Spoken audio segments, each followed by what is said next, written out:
my father, while he was still alive, was a pastor. Yeah, he was my pastor. And so this is in Williamsburg, Virginia. I was going to the church with my family, and so that was his dad was our pastor. He wasn't going to the church at that time. At the time, I lived in North Carolina, and I come back to visit, and so I saw him a couple times. So I don't remember this first time. So I saw him from a distance, like, one time. And then his dad introduced me to Sean one time. And that's the one where Sean's like, oh, I completely forgot, because he was running around with kids in the sanctuary. Because I used to be a member of that church, and I had left to go to North Carolina. And when I came back, so it's we meet, but then at the same time, I'm seeing old friends and faces and things like that. Yeah. So the first time we met, he doesn't remember. But then the official time we met. Then we met another time. Yeah. His dad introduced us again. So. Yeah. The church was very small, and I didn't want to date anybody who went to the church. So we genuinely started off as friends. Like, it quickly moved into something much more than just friends. But me not trying to put on airs for her, I don't think she was trying to put on airs. There wasn't that sense of trying to impress one another. It was more of us genuinely getting to know each other. We watched basketball together. We just really shared a lot of laughs, talked about our future together a lot.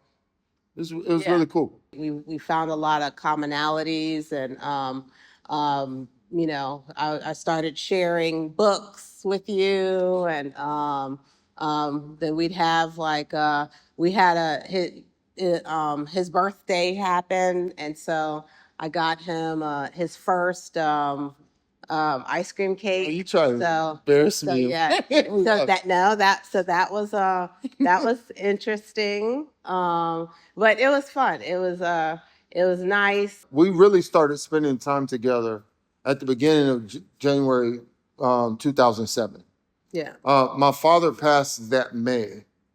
My dad actually saw us together, and I remember him saying, "Hey, Sean, I think the Holy Spirit has put you and Christy in my spirit, and I don't play Cupid." And I'm like, "Dad, whatever. I'm not trying to get married no time soon."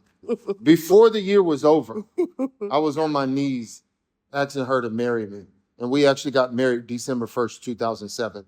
So the getting to know one another, the friendship stage, to recognizing when some other guy asked her for a phone number, it's like, hold on, cuz, what you doing? Like, and then getting mad at her for giving her number to him, and her getting jealous at times. Nothing sinful, but letting it be known, hey, this is my guy. And then the tragedy going through losing somebody so important to us, I think helped us to see, like, because we talked about our own personal visions, that they really align. We really like hanging out, like as friends. Even before, like, you think romantically, like we were friends. It doesn't hurt that she's beautiful as she is, where it allowed for it to become more romantic. And man, it's 17 years of, it's not all bliss. I don't want to front on y'all like that, but I'm so grateful that we did get to know each other through that time. So in 2020, Sean got stabbed, and while he was teaching in church, and later on ended up having to stay in the hospital for approximately 30 days as he was kind of fighting for his life and then recovering and all that stuff. But I would say that the memory that brings a smile to my face is when he was able to see the kids for the first time, because it was COVID, and so they were not allowed to see him, at all. You could only have one person, one visitor in the hospital, where I was in ICU. Per day. Yeah, per day. And kids were not allowed in the building at all. Right. So they didn't see him. And so when that day when we were able to, they kind of wheeled him out, and the kids were able to come and see him. Um, he was cheesing, and he was so weak. But just he was lit up. He could not wait to see them. Kids were, huge smiles. And then Kaylee, I guess at that time she was around 5 or so, and she's just hopping like a bunny rabbit, like, to there goes daddy, daddy, daddy. And so she's like jumping, like for 200 meters, jumping over to Sean, and he has the biggest smile. The one that brings the biggest smile to my face is Christy and I were on the phone one day, and we lived in Northern Virginia at the time, and I was on the State Highway 28. And we're talking about school. She had gone through, she was finishing her master's degree. And her professors were saying, hey, you should pursue your PhD. And I remember we were talking, and I felt the presence of the Lord come into the car. And it was like me encouraging her that this is what God had called us to Northern Virginia for her to pursue her PhD. And like, I get goosebumps when I think about it, and I could hear just her voice. I could picture her face with a smile, but also like with this, like, oh wow, this is what, like, I really should be doing this. And it's me affirming that.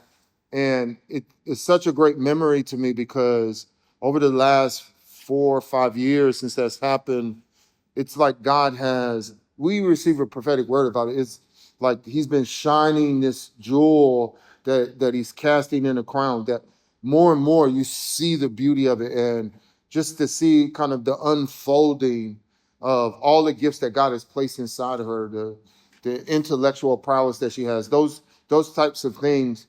It's like that memory is something that triggers the thoughts of all these other things that I've seen you grow in over the last 4 or 5 years. So I would say that's my favorite marriage memory.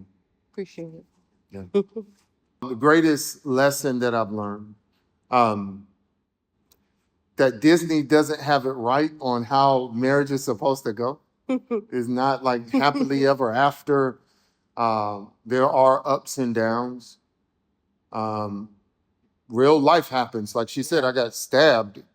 That's a tremendous amount of work on her. She didn't necessarily sign up for that, but she literally had to take care of me, because I would get sick in ways where I could not do for myself, and she had to take care of me. So I would say the lesson that I've learned is the importance of fidelity.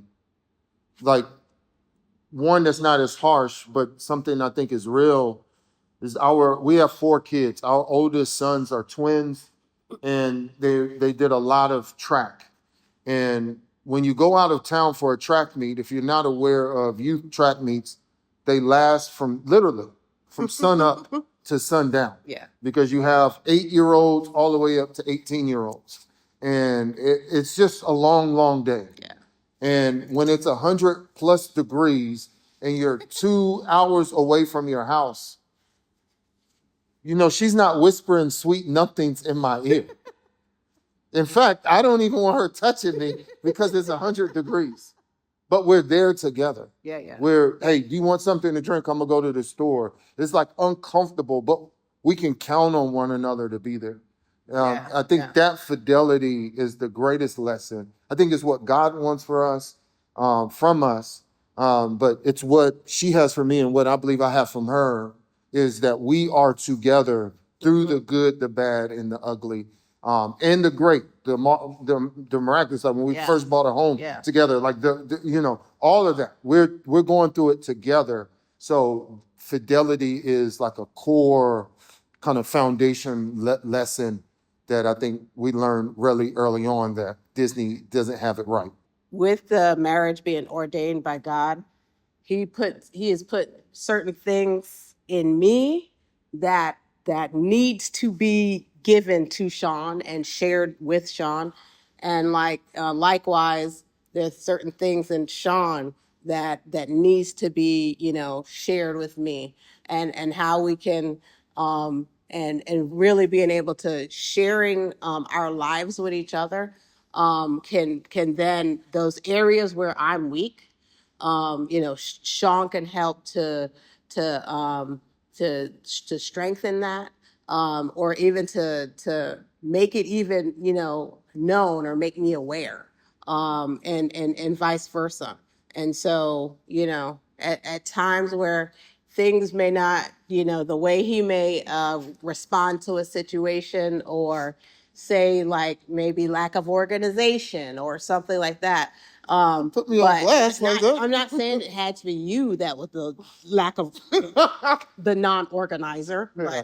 but those areas where he's strong and I'm weak, we can definitely, God just put us together, to make this like kind of, and I would say perfect. I mean, we're not all, nothing's perfect, but the Lord knows what He needs to give to, say, the community, or people group, or whoever, or our children, and really being able to ensure that, that Christy and Sean, and our intricacies and our strengths and our weaknesses, once put together, it provides this exactly what our children need, exactly what, he needs to give, that he wants us to, whatever community, or people that we may be, ministering to. Just, it's a compilation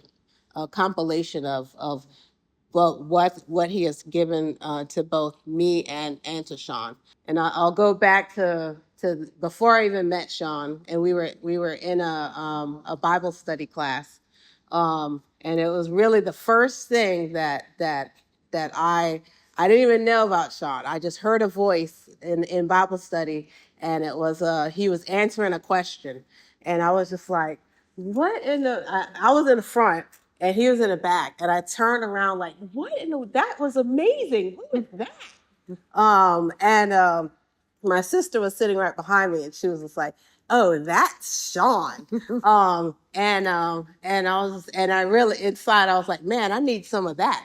But it was it was the God in him that really attracted. And I keep telling him, it was a God in you that made me attracted to you. It was not you, although he is an attractive man, but it really was the God in him that I was just like, oh my goodness, like, just, he was just spitting, like fire, and just the word of the Lord was all up on him. And so I was just like, wow. But anyway, so that's really like, so I really see like there's been a growth in me and my walk, because I am linked with him. So yeah, so the Lord has done just some amazing things, and the growth on, in both of our lives. So I guess for me, it's really just understanding that the Lord is in full control, and so He knows the person that He brings, into your life, that there is something very special once that union occurs.